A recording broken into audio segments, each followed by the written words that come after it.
ambulans meninggal dunia sesaat setelah mengantarkan jenazah ke Kabupaten Ciamis. Diduga korban meninggal akibat serangan jantung.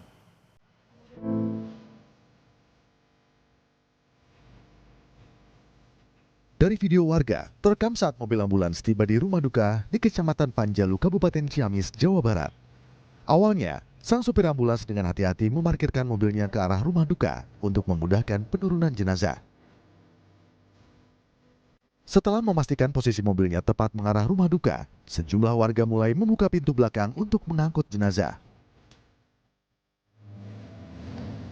Namun, warga kaget saat melihat supir akan turun mobil, tiba-tiba tubuhnya mendadak lemas dan ambruk. Warga berusaha menolong, namun saat dibangunkan, korban sudah tak sadarkan diri. Warga sempat membawa supir ambulans ke Puskesmas Panjalu untuk mendapatkan pertolongan, tetapi nyawanya tidak tertolong. Menurut sang adik, korban tidak memiliki riwayat penyakit. Dugaan sementara, korban meninggal akibat serangan jantung. Di saat mau membuka pintu, langsung aja tergeletak gitu. Tergeletak, nggak tahu kenapa gitu ya.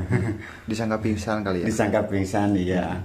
Kalau nggak buka pintu mungkin disangka tiduran, paling nyandar di kursi gitu. Pas itu mau buka pintu langsung maut menjemput. Sepanjang perjalanan alhamdulillah masih biasa ngobrol, nggak ada tanda-tanda apa-apa gitu.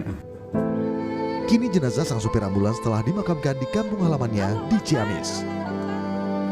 Dede Ibin, Kompas TV, Ciamis, Jawa Barat.